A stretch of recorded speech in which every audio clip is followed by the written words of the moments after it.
high গো মারবে না মারবে না প্রাণের পিতা পিতা মারবে না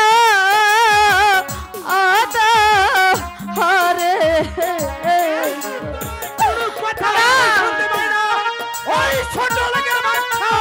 আমার মান সম্মানটা নষ্ট করে দিয়েছে আর শুধু আমি নষ্ট কাজল